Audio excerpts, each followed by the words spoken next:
out because hospice desperately are trying to reach some of the goals that are in the Hospice 5-year strategy.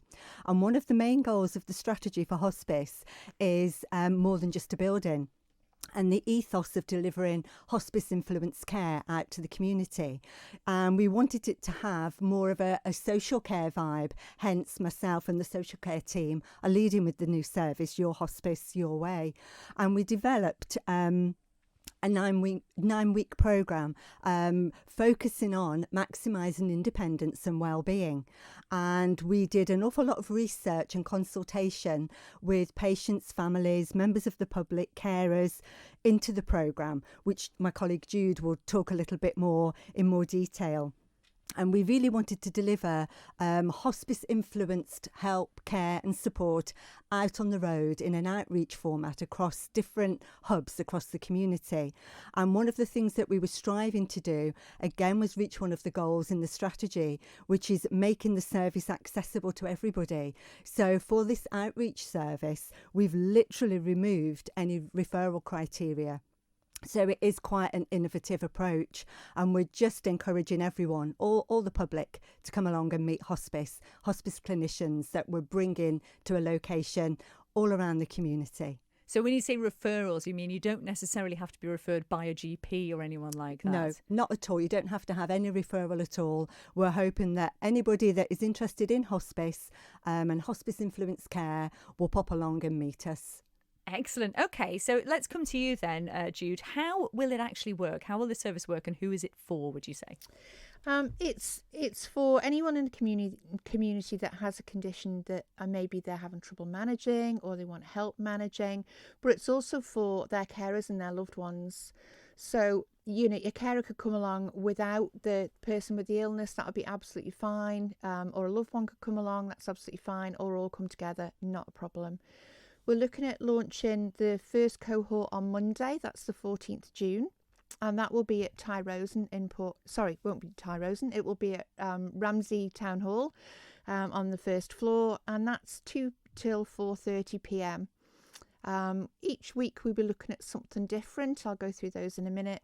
And then our second location will be at Tyrosen on Castletown Road in Port Erin, and that's going to be on this Thursday, so that'll be the 17th. And that's 1:30 till 4. Now, it's a 9-week programme, and we're looking at a different topic each week. So we're looking at, the first week, we're going to be looking at achievable goals. So what do you want from the programme? How do you want to achieve that? What barriers might there be to achieving those goals, and us helping you around them? Then we're going to be talking about physical health, so it could be pain management, advice around that, etc. And we've got one of the clinical nurse specialists from hospice coming down to help us with that. And the week after, we'll be looking at staying active. So one of our physios is coming down from hospice, and we'll be doing all sorts of things to keep you active. That'll be including me.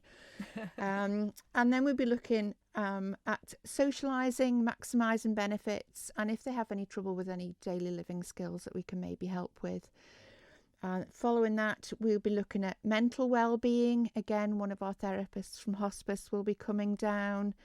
Then we'll be looking at reviewing personal goals. We might have a guest appearance from one of our chefs at hospice doing about nutrition and budgeting on that one as well.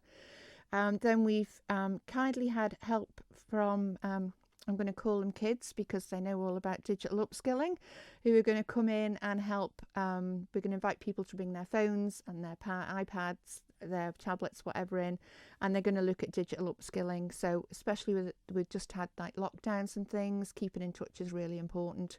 So we'll be giving advice on that.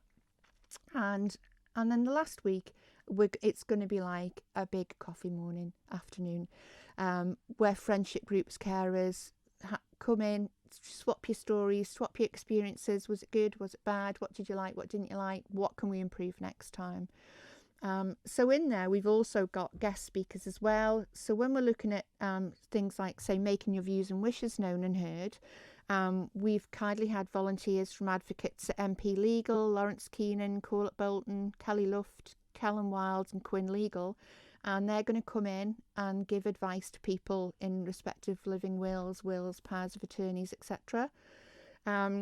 and it's the guys from Utmost Wealth that are going to be coming in helping with the digital upskilling. So as well as that, each week we've got a gentleman who's going to come in and do a bit of like mindfulness meditation with us.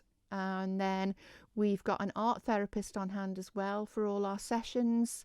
So it's not just going to be, it'll be that learning thing and us helping and offering advice, etc. But there's going to be a bit of fun in it as well, and socialising, which I think is just as important as everything else. These are just important life skills for everyone, really, aren't they? I mean, Michele, this is fantastic. And I take it you don't have to go to every single one of these, do you? Not at all, not at all. You can dip in and out of the programme. It is quite flexible. If you wanted to attend them all, you could attend them all. If you wanted to go around and attend them all again at the next cohort, there's no barriers to that. And as Jude pointed out, you know, we're encouraging carers to come forward, because quite often carers can be an underrepresented group, and we're quite happy to have carers come along and chat to us. It's about giving that hospice influence care across the community, and we're really looking forward to getting going next week. Fantastic. Well, before we find out how people actually sign up to this, we've got Pauline with us as well. Pauline, just tell us a little bit about what you do at hospice and how you will be involved with this new service. Right, thanks, Christy. I'm one of the senior healthcare assistants. I've been at hospice for about 5 years, just over 5 years now. And my role has mainly been working in what we call hospice at home, which I'm sure a lot of people are aware of. So you're delivering hospice care within people's own homes. Also work on the inpatient unit as well. And I was recently invited, really, to come and join the team if I wish to. So I'm kind of on rotation. We're going to see how it goes, and hopefully, I'd like to remain with the team, because I like being out and about, meeting new people as well in the community. And I think some of my skills, obviously from not just this job, but previous jobs as well. You know, it's not just a job. It's what you do, isn't it? It's So I'm looking forward to helping get this off the ground and seeing where it goes, definitely. And that's the thing, isn't it? Because I think a lot of us know already about the building itself and about what goes on there, but there has been quite the move to get out into the community. Yeah. And it must be lovely to be able to sort of make those connections with people when you are out and about. Yeah. Dispel some fears as well. Yeah.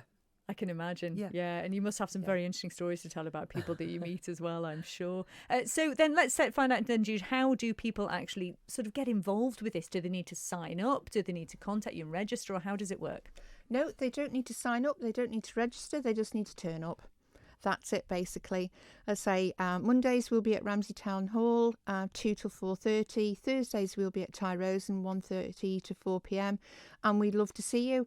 And it's all about helping you manage your condition and to help support carers and loved ones, and taking, as Michele said, that hospice influence care out into the community rather than keeping it at a hospice.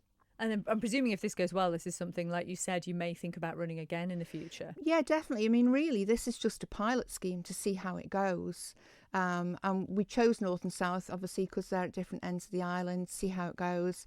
And if it goes well, then we'd be considering expanding it into like other areas, most definitely. Yeah. Oh, fantastic. So, Michele, where can we go to find out more information or sort of look back at some of these things that Jude has mentioned there? Yeah, you can look on the hospice website. That's where most of the information can be found. More than happy for anyone to ring in to hospice and ask to speak to any of us in the social care team, and we can chat to people over the phone about the service. But the biggest way to find out about it is to come along and see for yourself and dip into one of the sessions.